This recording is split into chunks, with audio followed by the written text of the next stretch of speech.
जय हो सनातन धर्म की।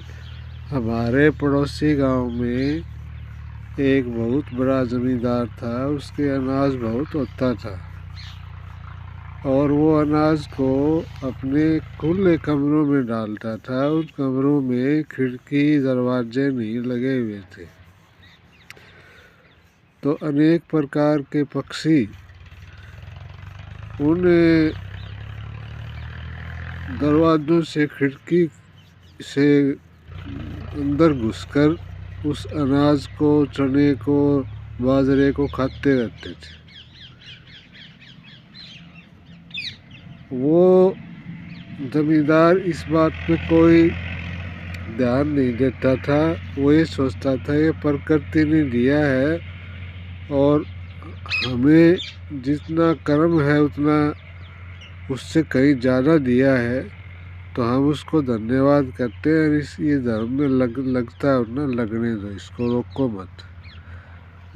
जब वो बड़े हो गए, बूढ़े हो गए, तो उनकी संतानें ज़्यादा पढ़ी लिखी आ गई और उन्होंने इस सिस्टम को बंद कर दिया। दरवाजे खिड़की लगवा दिए कि अनाज का वेस्ट होता है। तो जब वो दरवाजे खिड़की लग गए तो उनके खेत में अनाज होना ही बंद हो गए।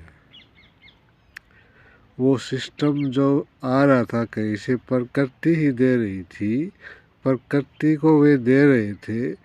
तो एक कोई परमात्मा का, भगवान का चक्कर चला हुआ था, प्रकृति का चक्कर चला हुआ था। उन्होंने उसको रोक दिया और उसके बाद वो सिस्टम ही चेंज हो गया और वे अनाज के मामले में पिछड़ गए, कंगाल हो गए। और